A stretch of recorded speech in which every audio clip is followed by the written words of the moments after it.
I've filed for divorce. As compensation, I'll take the house," Jack said, lounging in the living room when I returned from a long business trip. The house was in a terrible state, just as I had expected, with a messy living room littered with garbage and a kitchen reeking of bad odors, with unwashed dishes everywhere. Finally fed up with him, I simply responded, "Fine." He seemed to expect resistance and was momentarily stunned, but soon looked relieved and began to jump around saying, "Really? I'm not leaving this place. It's you who should leave." I looked on with cold eyes, secretly smirking to myself. People who toy with others' hearts deserve a taste of their own medicine. My name is Rebecca. I'm 37 and run a popular matchmaking business. I started my business at 25 and have connected with many people. But amidst the busyness and joy of work, my own marriage prospects were bleak. By 35, I had resigned myself to possibly never marrying. That's when I met my current husband, Jack. Our meeting was purely coincidental. I was dining with a friend and Jack happened to be sitting at the next table. Acquainted with my friend, we ended up drinking together and hit it off. Impressed with my business, Jack kept saying, "Wow, that's amazing." I felt proud of my work and didn't mind his admiration. I'd never dated a younger man, but when he asked for my contact, I gave it to him. Our relationship began casually, and I found comfort in his adeptness at handling women, feeling like I could be myself. He also had a charmingly needy side, making puppy eyes and clasping his hands together in a plea, which I found endearing. I had always wanted a manly man, someone to lead me, but as I advanced in my career, I started to appreciate this different kind of relationship. After dating for about a year, Jack proposed. "Wait, I'm 5 years older than you, you know? Is that okay?" I blurted out impulsively. "It doesn't matter," he replied as usual. "Besides, you don't look 5 years older." As he complimented me and I was feeling good about it, he added, There's one troubling thing I need to confess. If you're uncomfortable, feel free to reject my proposal," he said with sad puppy eyes, stirring my maternal instincts. I told him, "We'll overcome anything together. That's what marriage is." And he brightened up, calling me wonderful and holding my hand, making me feel very tender. In hindsight, I played right into his hands. His confession was about being a divorcee with unpaid property division, leaving him without savings. I was surprised to learn he was divorced, as I had no idea. Apparently, his ex-wife was quite selfish, agreeing to divorce only if she received the property division. I felt terribly sorry for Jack, seeing him as a victim of such a brazen woman. Fortunately, I had the financial means to help, so I replied with a smile, "It's okay, we'll overcome this together." Helping someone is also a kind of pleasure, it seems. He was very grateful and promised, "Once we're married, I'll dedicate myself to you." However, it didn't take long to realize that his words were a complete lie. To spare him the embarrassment of having no savings, I suggested, "How about living in a new house, maybe my family home? My parents are moving out." The family home is an old single-family house in an upscale neighborhood, a bit away from downtown LA. My elderly parents found it cumbersome to maintain, and expressed a desire to move into a more convenient apartment in New York City because they enjoy going to the theater. When he saw the family home, he instantly fell in love with it, exclaiming with great joy, "I can't believe I get to live in such a magnificent house. The house is in my name, so don't worry. It was to be my inheritance anyway." He thanked me profusely, and we began our new life. However, his sloppy habits soon became apparent. He wouldn't throw away trash, left clothes everywhere, kept the bathroom light on, and never cleaned up after baths. Living with him was like living with a 5-year-old. I hate messy rooms, so at first, I cleaned up after Jack myself. But gradually I ran out of patience. Hey, enough is enough, I scolded him sharply. I told you to put the trash in the bin.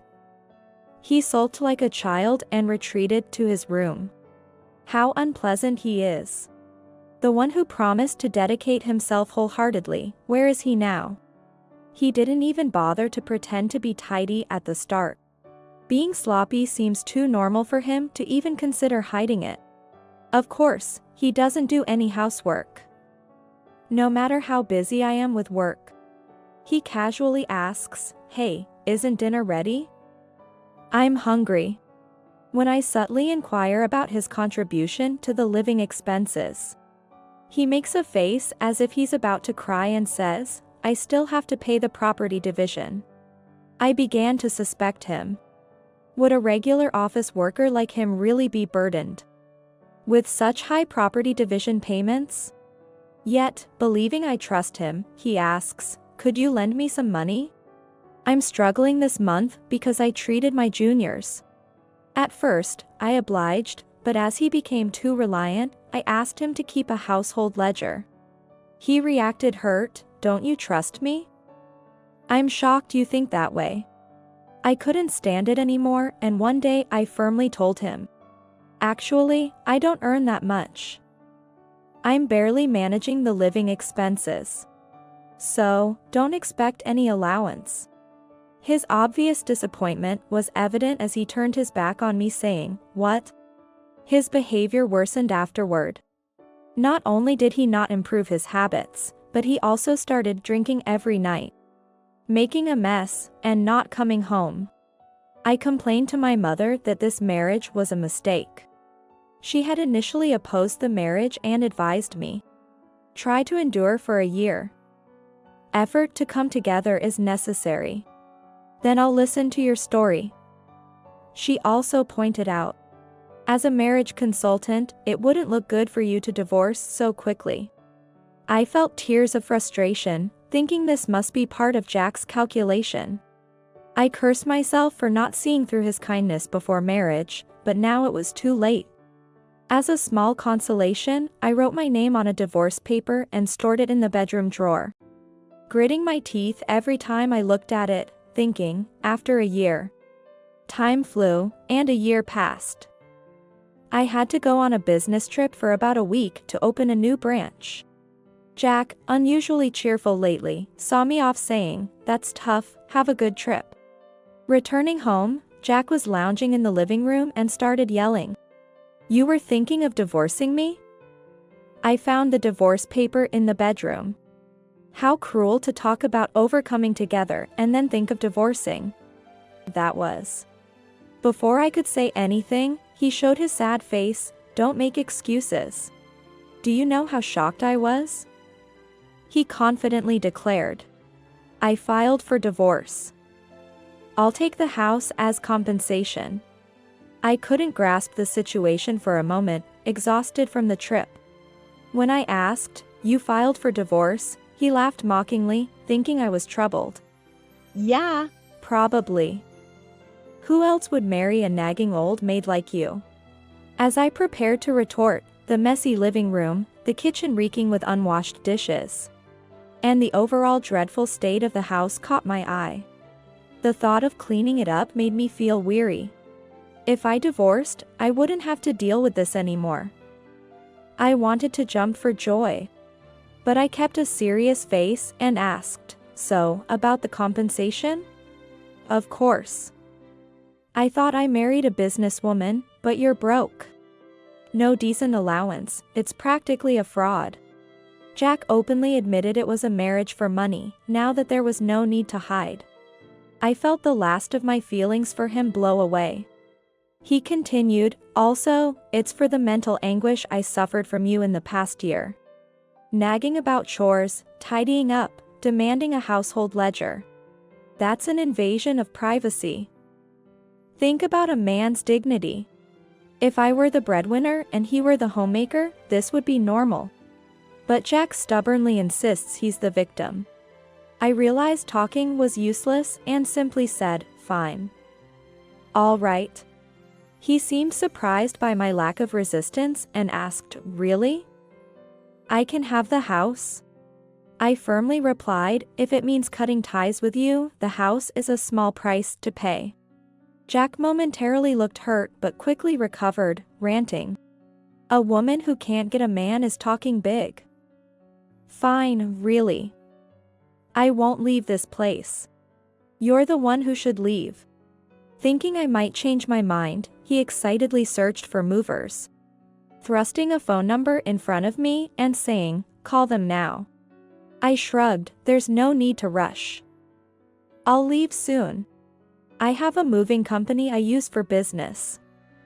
I'll ask them." I contacted them and, by chance, they could come the next day with an all-inclusive package. Jack, thinking he was lucky, joyously said, "I'm relieved I don't have to see your face anymore." His obliviousness to what awaited him made me struggle to contain my laughter. I temporarily stored my furniture and belongings in a storage unit and started living in a hotel until I found a new place. It was a lifestyle I had wanted to try, so after transferring the house ownership, I forgot about Jack and enjoyed a luxurious life, returning to a beautifully cleaned room every day and dining in bars and restaurants. I recovered from my business trip's fatigue and felt motivated to work hard again. Then, 5 days after leaving the house, I casually checked my private phone to find 100 missed calls from Jack. I had been busy with work and hadn't paid much attention to personal calls. After calling back my parents to apologize, I learned why Jack called and decided to ignore his calls. All within my expectations. Eventually, unable to bear it, Jack showed up at my office, yelling at the reception, "Hey, get the boss out here." He was restrained by security guards. The thought that he was my ex-husband was embarrassing. As a marriage consultant, having a failed marriage was terrible for my reputation. Thinking this was part of his plan, I reluctantly told him where I was staying and sent him home. When he visited the hotel at night, he looked around the lobby in surprise. Seeing me, he asked, "What's this luxury hotel? Aren't you broke?" I replied coolly, "I just didn't have money to waste on someone who loafs around without contributing." Biting his lip, Jack asked, "So, really, how much do you make a year?" Thinking it didn't matter anymore, I answered, "Around $300,000. He jumped from his chair in shock. "300,000? It's none of your business anymore. We're strangers now. So, what do you want?" As I tried to move the conversation along, he hesitantly presented a document. It was a land lease contract with my parents as the landlords. This was sent to the house. "I can't possibly pay $5,000 a month." Hearing his trembling voice, I burst out laughing. "Of course, you can't. I said I'd give you the house, but I never said anything about the land, did I?" Jack clenched the document, looking frustrated as I laughed. The house was in my name, but the land has always been my parents'. I explained with a chuckle. "So, I lived there for free under a use agreement. But if a stranger like you lives there, it naturally becomes a rental. If you stay without permission, that's property usurpation, right?" Jack banged on the desk in frustration. "This is like a trap. It's outrageous to say, if you can't pay, get out." "Well, what can you do?" I feigned concern, deliberately furrowing my brow. Jack grumbled unintelligibly. "Why not sell the house then? There's no need to be attached to that place, right?" When I made this seemingly light-hearted suggestion, Jack, having consulted a real estate agent, ranted. "They said it's too old, being 70 years old, and unsellable. Demolish it and sell the land," they said. "But the land isn't mine." I chuckled, "Well, that figures. Nobody would want to buy it, especially after paying for demolition." That's exactly what they told me. "The location is good, but there are other properties available. Originally, my parents planned to demolish the house and sell the land. But they gave it to me cheaply when I, as their married daughter, said I wanted to live there. I alone had thought of renovating it in the future. So, Jack, by getting the house from me, is stuck with either continuing to pay $5,000 rent or bearing the cost of demolition, which should be around $20,000 for a 160 yards reinforced concrete structure. Essentially, he ended up with a house that costs a fortune just to own. Realizing this trick, he bombarded me with calls. Frustrated, he ruffled his hair. "Why didn't you tell me? I'm in such a mess because of this." "I didn't know," I replied with a laugh. "You asked for it, right? I didn't want it that much. It's her fault." Suddenly, he clammed up, realizing his slip. I smiled and teased. Maggie, right? She's remarried. Hasn't she?"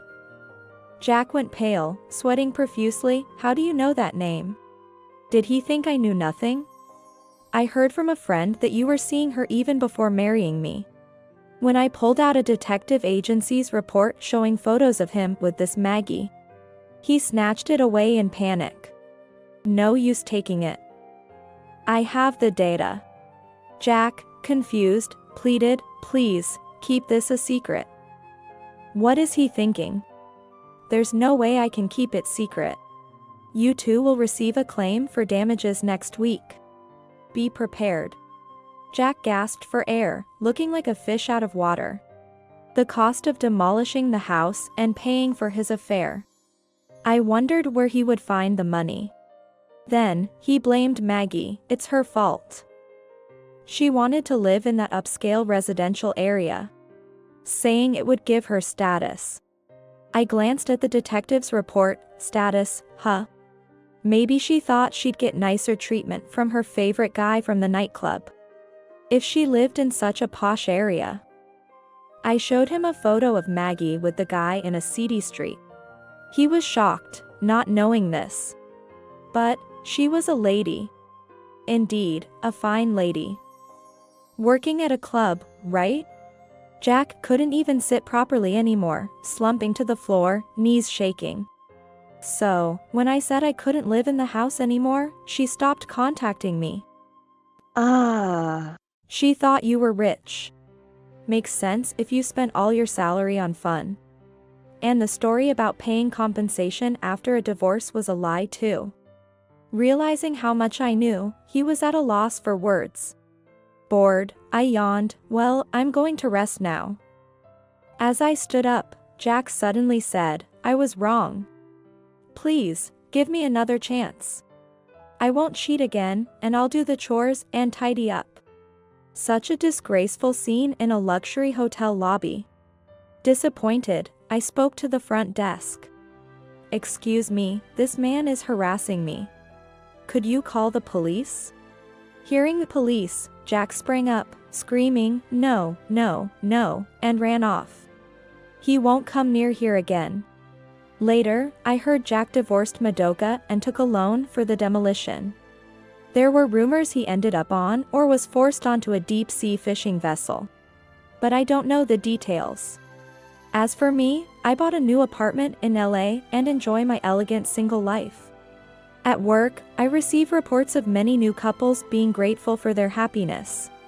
Maybe I used up all my marriage luck on my job. But seeing happy couples makes me feel good too. Not a bad life, I think.